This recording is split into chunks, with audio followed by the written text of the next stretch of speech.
again and welcome back to my channel!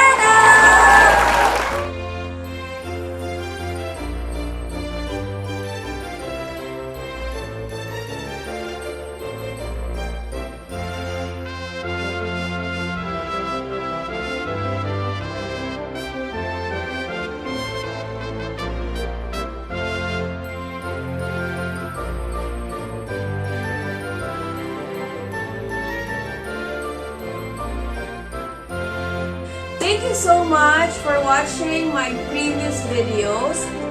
As you've seen, I am with BRON helping me to decorate this Christmas tree. Now, it's still incomplete and I'm trying to figure out what else I can put in this Christmas tree. What we did last time is this wooden blocks, and now I decided to create decoration out of my kids' old toys. Today, I will create this decoration for the Christmas tree that you will surely love, and I hope you will try to do it at your home. This is fun, easy, and budget friendly.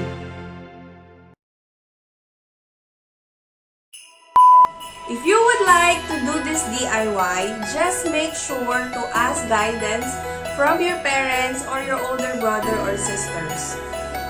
Read very carefully the instructions of the materials so we will be all safe.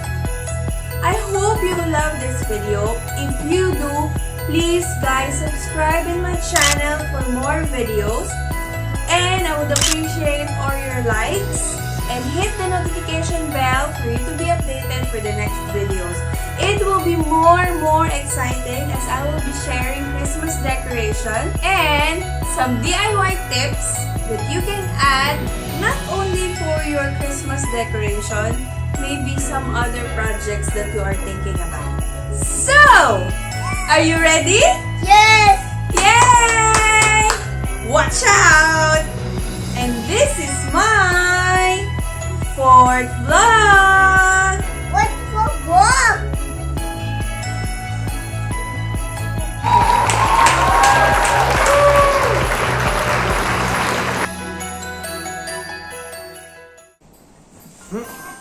Hi!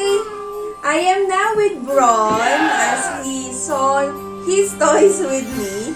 So, you would need plastic animal toys. And I already put the hook in the middle of it. So you need this small hook, as you can see. So BRON, what is this? Zebra. How about this one? Giraffe. Giraffe. May I see? How about this? Ah! What is this?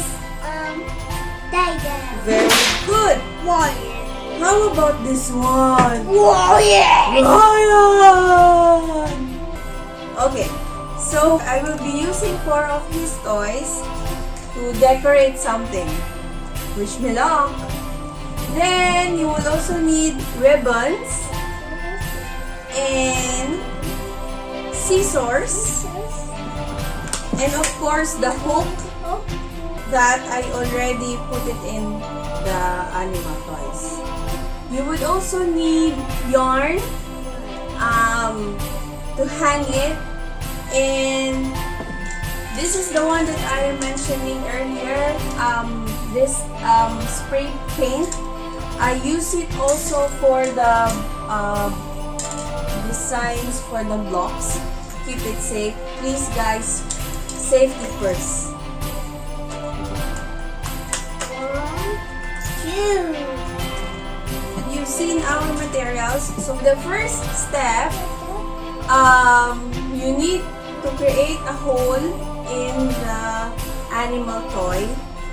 So since there's actually a hole on it, and then using your hook, put it inside. Ta-da! Ta-da! So, it's like that. So prepare all your animal toys with a hook, and afterwards we can spray it already. 5 minutes later. And yes, I am back! So, so, this is how it goes. If you can see. Yan.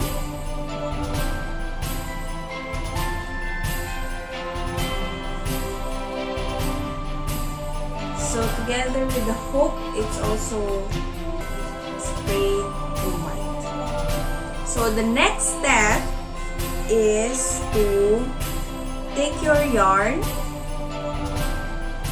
and cut the yarn with your desired length to hang it in your Christmas tree. So I have it this. I need to tie.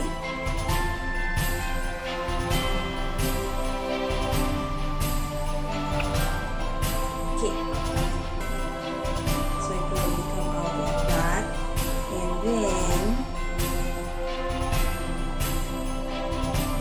And then put it inside the hook.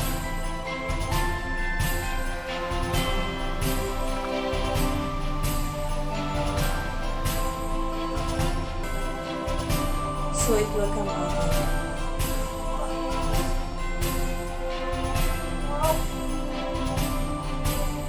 Okay, repeat again for the next toys.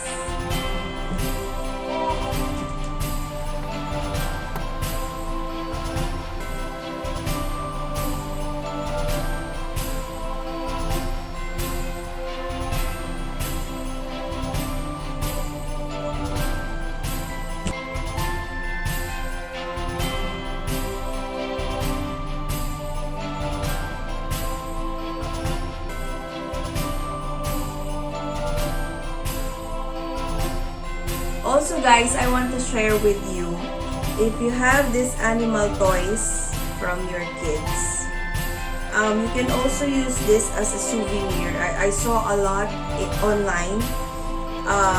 They sprayed these animal toys and they glued it in a jar and it becomes like a souvenir. I will try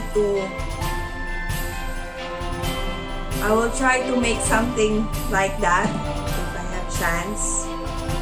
Then I will show you also the procedure.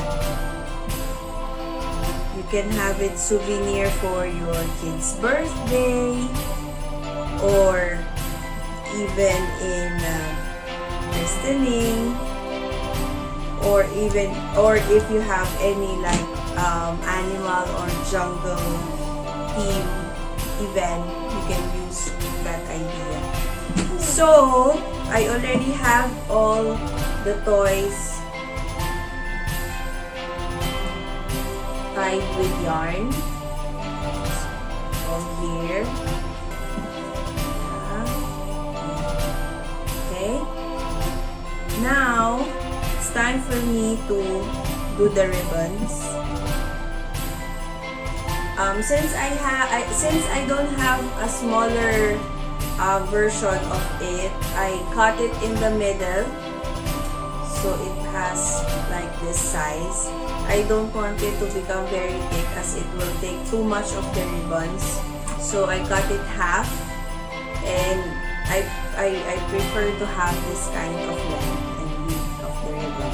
So do a ribbon and put it in the hook, and if you want it to glue, you may do so, or you can also put it inside and ribbon it so it will show something.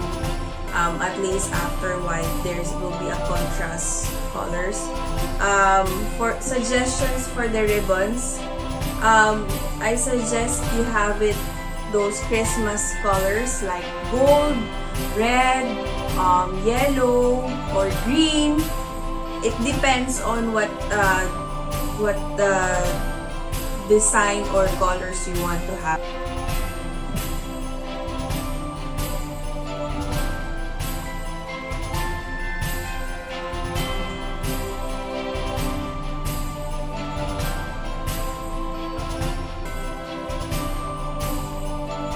Okay, there you have it.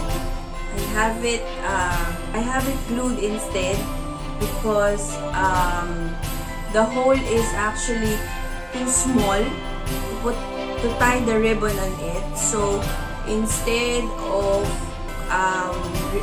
tying it around the hook, I create a ribbon and then glued it in the hook.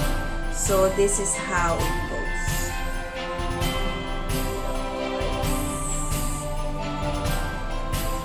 Yay! So now I'm ready to hang it in my Christmas tree. Bron, can you help me? Okay. Hi. So, happy? Oh, go to. We are ready now to hang it in our Christmas tree.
Right!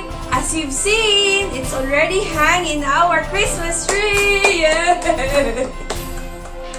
I'm really so proud of myself that I'm able to pull it off.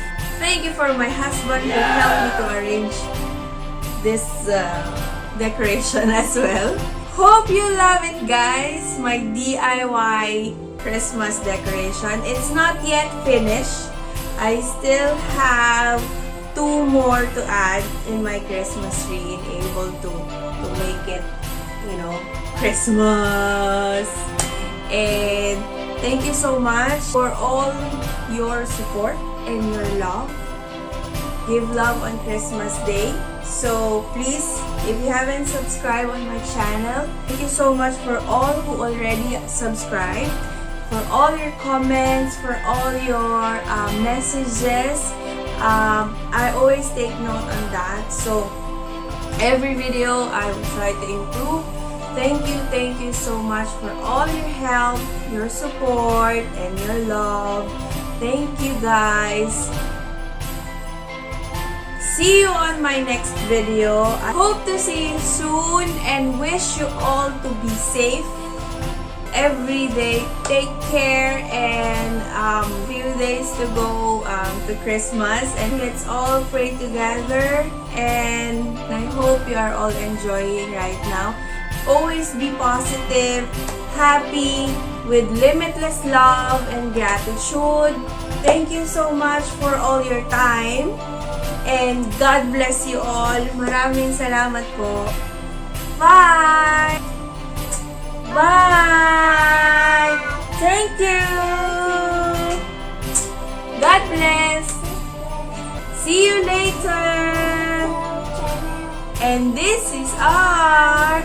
4th vlog!